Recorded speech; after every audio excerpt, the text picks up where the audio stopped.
Guys, welcome back to the channel. Just wanted to bring you a quick tech tip for Tuesday, and this involves just purely suppressors. Now, you can use this tip pretty much on any can that you have that uses the hub adapter.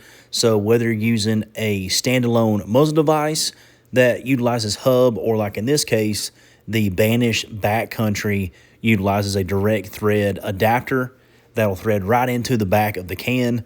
This one happens to be a 5/8 by 24, but I also have a 1/2 by 28 as well.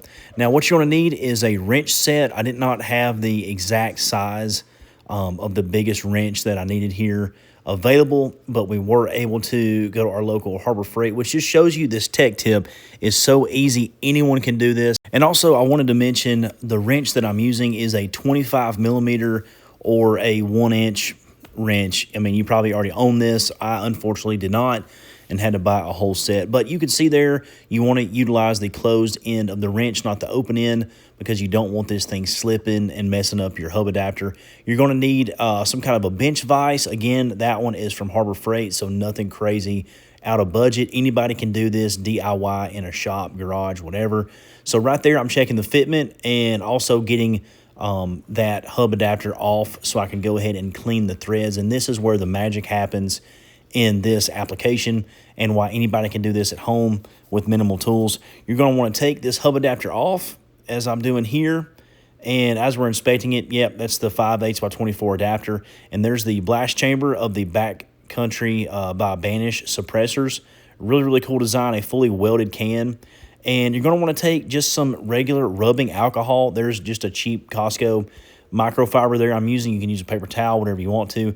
Just go ahead and clean the threads of the hub adapter itself and also the inside of the suppressor. You just want to make sure that the threads are completely clean for the application of this product that you guys probably already own.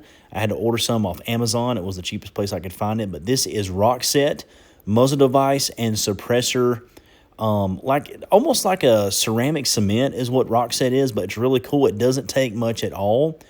I think I used about 3 or 4 drops total on this complete application, and it was completely flawless. It's just little bitty tiny drops on the threads themselves, and this is going to save you from having to use the thread tape or some kind of other alternative. And Rockset, it holds super tight. It withstands the heat extremely well. You're not going to cook this stuff out. And then if you ever have to remove it, all you're going to need is a solo cup and some water. I don't even think it has to be warm water. You soak that thing overnight, and it will immediately break loose of the bond with the wrench again that you'll have in your arsenal there. But what I'm doing is making sure I do not cross-thread this. This is the last thing you want to do that to. You want to make sure those threads are square. And then you want to go ahead and hand tighten that all the way down, making sure you're flush with how that hub adapter fits and getting that Rockset to work in all the threads, which it does on its own, which is the magic of this tech tip. And there you go. I'm just inspecting the back end, making sure it's squared up. Yep, good to go. No excess running down the can, nothing like that. And this is something you don't have to do, but I really did find this extremely helpful since there are no external wrench flats on the backcountry, the Banish backcountry suppressor itself, and you're only utilizing the wrench that's in the vise. I got these super tacky, again, from Harbor Freight, some Hardy work gloves, and it gives you a super nice place to grip this can and go ahead and turn that and snug it up. Now, you don't want to do a crazy gorilla type fit on this can. You do want to snug it up, and that's why I didn't want to slip and use other gloves, but you just snug that adapter up, and I promise you, this thing is not coming off unless you guys want it to. Now, I'm a freak about witness marks. I do that on all my hardware, on scope rings, action screws, and I went ahead and did a witness mark with some oil-based blue Sharpie pen. And after 3 or 4 range trips, that mark is still there.